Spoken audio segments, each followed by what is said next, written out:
Good afternoon. This is Kara Coffey of the Ministry of Uncover No More. I'm mourning deeply in my spirit about something. And I feel like my subconscious, my spiritual subconscious, my metaphysical subconscious is trying to write a poem, and I'm going to commentate instead of do poetry because it'll end up being too painful for me to write a poem. So I'm having to put a pause on my poetry because some of what I need to express in this season going into fall is a deep mourning even into the future because the time is already lost. The time is already lost. And since I'm a seer, a sorceress,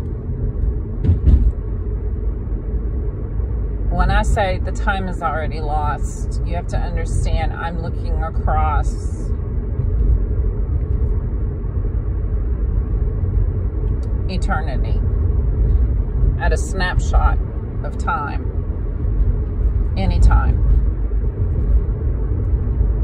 I see the politics. I see the religion. I see tribal behaviors. I see cultish behaviors. I see the necessity to turn darkness of the occult and darkness of religion into the lightness of how the dark and light is balanced. And the fact that I can see that means the evolution is quite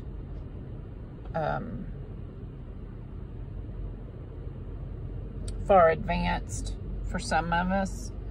For others of us, we're still in the thick of coming out of behaviors and habit patterns from our society. There are many of us that know what I am talking about. Our soul is just surviving.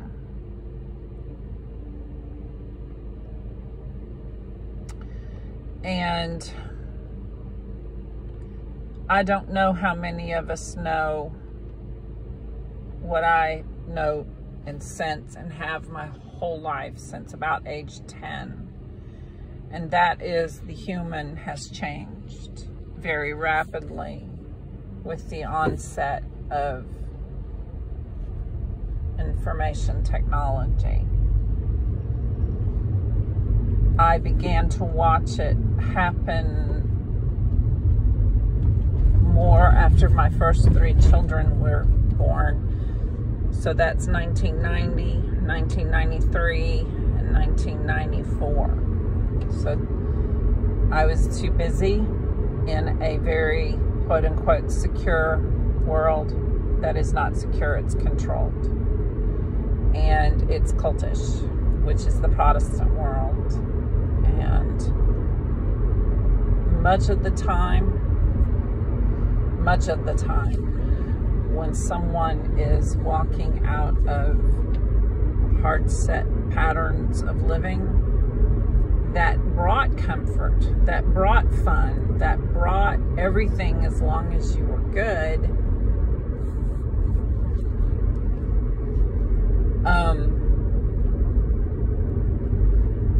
it's very, very complicated to reconstruct your life, your lifestyle, your social realms. And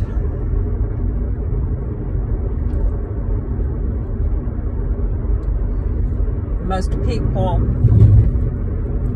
don't make it, y'all.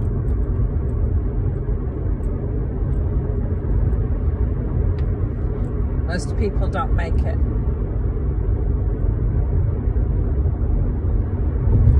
I don't call that free will. I call that having, I can start crying. I call that me having compassion because I'm an exorcist. In the climb out of control mechanisms of your society is steep indeed, and it doesn't matter which age you're in for this to be true. So to turn, as I have done, and embrace an entirely different type of life and demand that that life is no longer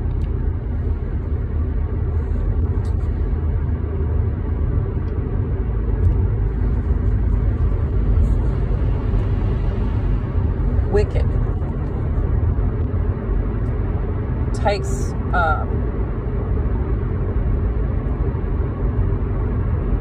something. It takes something. And it isn't just time. It takes parts of you away that you never see again. And I'm learning to close the chasm of weeping that's constant in my life. But I don't ever forget that the weeping is still there. So I'm determined to prove to myself that it's not just a Band-Aid. Because you have to think that way if you're in a paradigm shift, the likes of which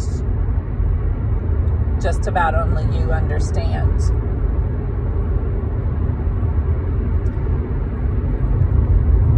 And it's scary.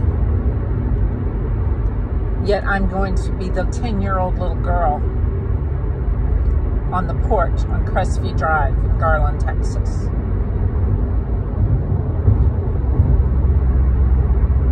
And I am going to tell you to try, please. I'm going to beg you, actually.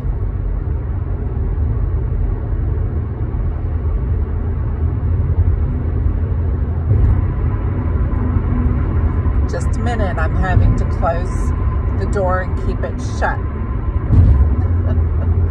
The weeping.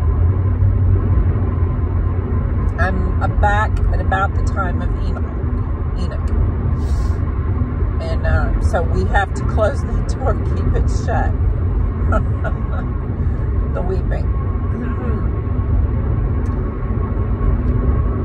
But then I've spring forward to a thin line of time in one of the allegories that I wrote,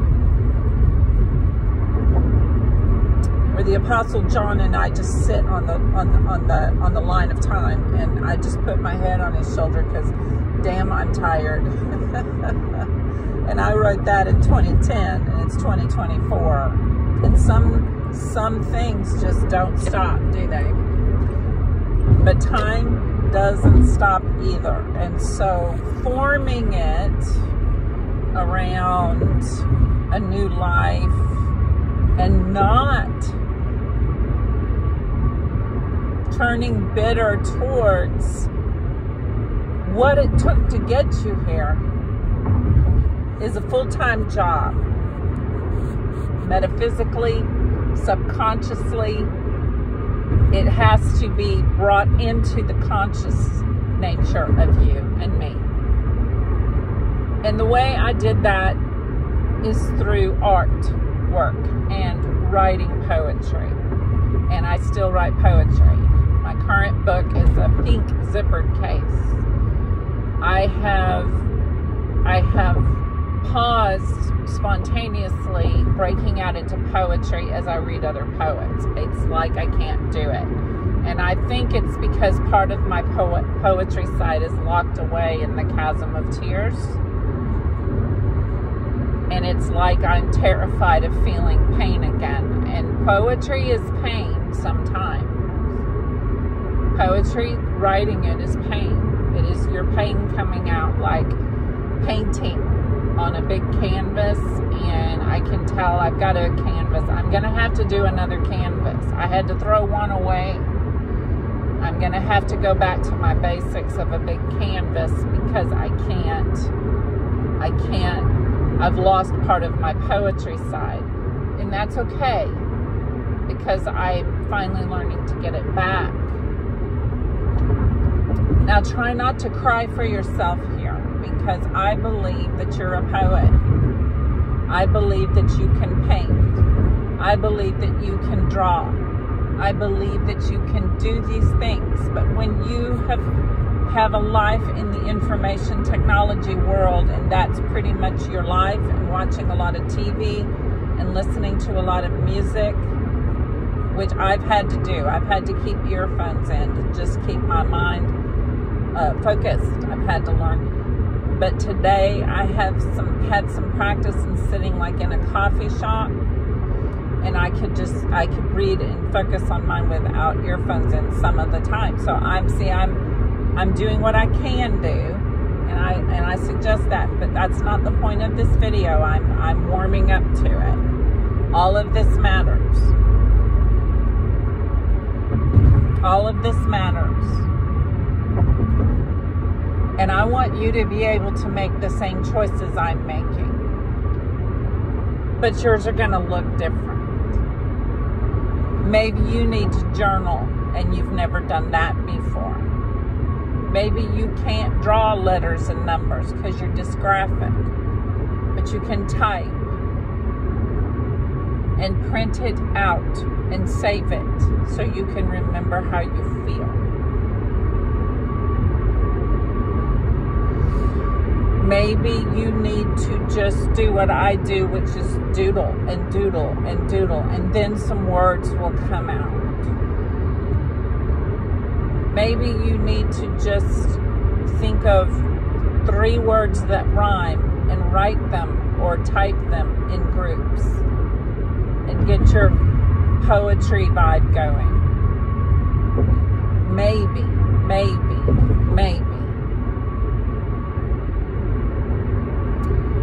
And here's what I have to say. The real thing I'm saying here. And I can barely do it because I am determined not to cry. Because what is lost, and what is found is found. And finding requires losing. Let me say that again. Finding requires losing.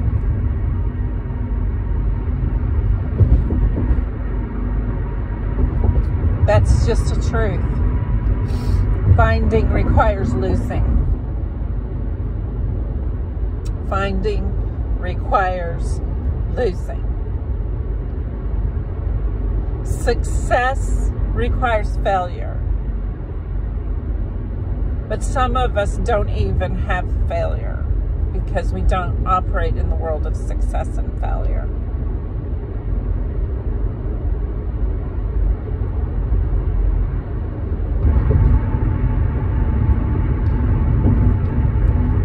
It is the greatest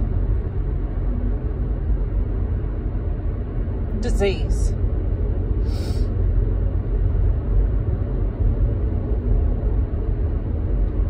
The greatest disease in our modern times.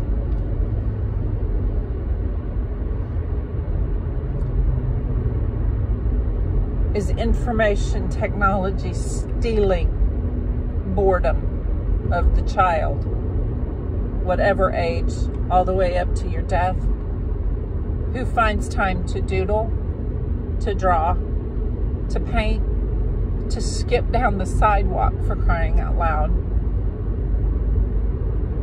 to play in the sand, to smile, to talk to someone you don't know,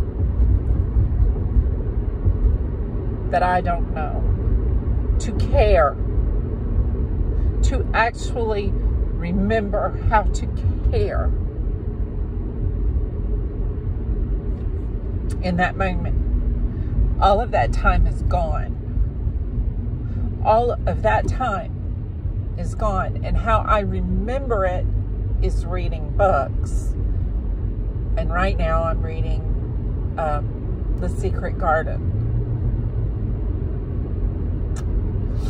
You see, in this day and age, I'm strange.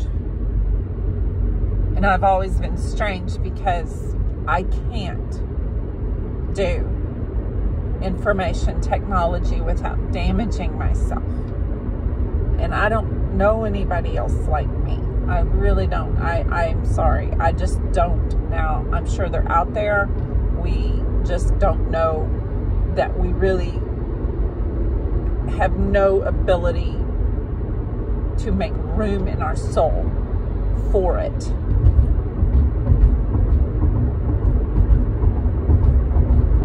And the struggles are greater for us than for you in this day. But I dare say some of you are precursors back in the day when I would have been more comfortable as a bookmaker, an artist, a mother of a large family, somebody who enjoys soap making, and I used to sew and all that, which I don't necessarily do now. Now it's all about books and filling my time and my life up with philosophy and poetry because it makes sense after what I've lost, because I was a faithful Christian and it doesn't exist anymore, because we in America are dealing with the Republican Party being 100% criminal at this point. There is no reality left in politics and religion. Those two together, and capitalism is just going to do what capitalism does, as we know. I mean, we have to have capitalism. I'm not dissing it. I'm just saying where the money is how we're going to be controlled a lot of times. And that's just flat out embarrassing and demoralizing, isn't it, little person like me? We can't get the time back. We can. And it will be painful because I know what I'm talking about. It wasn't as painful for me as it's going to be, particularly for Gen Z. It's going to be painful for you. And I'm so sorry. I'm so sorry. 7 of my 10 children are that generation. And I'm so sorry.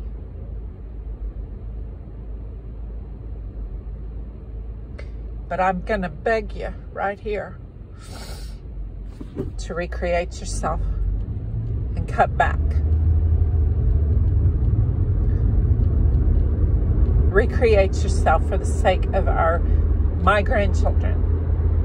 Return back to tree hugging and gardening. Stay with it. Stay with the earth. Stay with the winds and the weather and the rain. Stay with the 4 elements. Think about becoming Wiccan or some other type of pagan and having a small group of people. Think about reading poetry, even if it's just 1 line a day. Come back. I'm just begging you, because time, we have forgotten time, and we have forgotten how precious it is.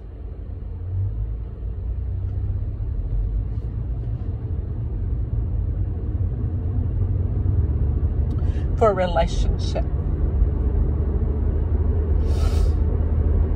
This disease has stolen our relationships. And I can say I have been successful at one thing, although I've had to come back to it over and again. Forgive myself and ask forgiveness of others, and then do it again, and then do it again, because the cyclical habits are difficult to break. But I have demanded that relationships are the most important part, like my father before me. and my mother before me, even though she betrayed me. My parents knew and know that relationship is with other humans, with your family, with friends, is the most important piece. And it will cause you sacrifice in this day and age, different than other sacrifices of other times. I don't know if there was information technologies before now. And honestly, I don't care. I'm just having to work really hard at keeping the door shut of weeping for time loss in the interim between when I was born and when my children began to be born, because the times, they are different. And it has therefore made our socioeconomic platforms different and our very lives different. It just has.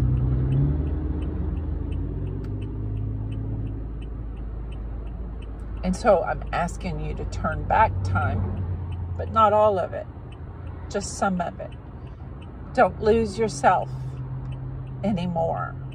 That's what I'm choosing to do, is not lose myself anymore in the exchange of rejection and demoralization that came with what happened to our country, which has been brought to the point of Roe versus Wade being turned back and the Republican Party being criminal and fascist.